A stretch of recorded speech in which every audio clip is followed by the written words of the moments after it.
دا راته ووایه که نه چې د ښځې د ټولو نه ښه خوبي څه شی دی؟ په ښځه کې د ټولو نه ښه صفت څه شی دی؟ صحابه کرام چپ شو، چاله جواب نه ورته. علي رضی الله عنه فرمایي زه غلی پاڅېدم، کور ته مې منډه کړه. ما چې فاطمه ته به پته وي. لاړم کور ته، ما فاطمې رضی الله تعالی عنها تپوس وکړه چې فاطمه نبی علیه الصلاة والسلام هسې مې تپوس وکړو چې فاطمه د ښځې د ټولو نه خوبي کوم شی دی، ښه صفت په کوم شی دی؟ فاطمه رضی الله تعالی عنها راته وفرمایل چې د ښځې د ټولو نه ښه صفت دا دی چې دا د پردي سړي بدن ونیني او پردی سړی د دې بدن ونیني. د دې په نامحرم سړي سترګې فرې نه وځي او د پردي سړي په دې سترګې فرې نه وځي. دا د ښځې د ټولو نه ښه صفت دی. زه رالم نبي علیه الصلاة والسلام ته ما وفرمایل چې د الله پاکه پیغمبره د ښځې د ټولو نه ښه صفت دا دی چې نامحرم سړی دا ونیني او دا نامحرم سړی ونیني. نبی علیه الصلاة والسلام راته وفرمایل چې علي ښه رښتیا ووایه، جواب چا درکړی دی؟ علي ښه رښتیا ووایه، جواب چا درکړی دی؟ ما ته د الله پاکه پیغمبره فاطمه راته وویلو. فاطمه نبی علیه الصلاة والسلام وفرمایل چې الفاطمه بضعة مني، فاطمه خو زما د زړه ټوکړه ده که نه، فاطمه خو زما د زړه.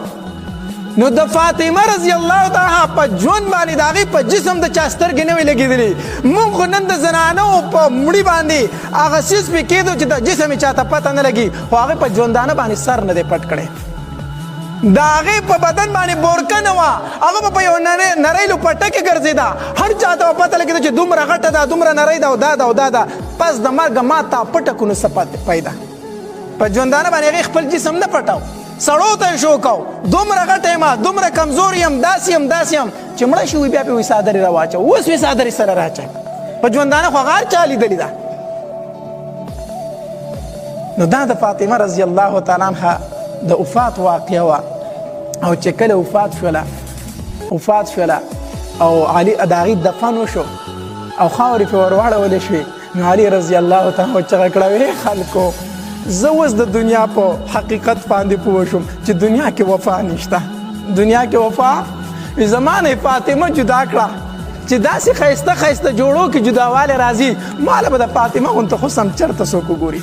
ماله به د فاطمه غونته ښځه اوس چېرته پیدا شي؟ ای خلکو ګورئ د دنیا دغه ژوند دی، دې کې وفا نشته دی. ځان له تیارې وکئ. په دې لاسو مې نبي علیه السلام قبر ته کوز کړی و، اوس مې د هغه لور هم قبر ته کوزه کړه ده.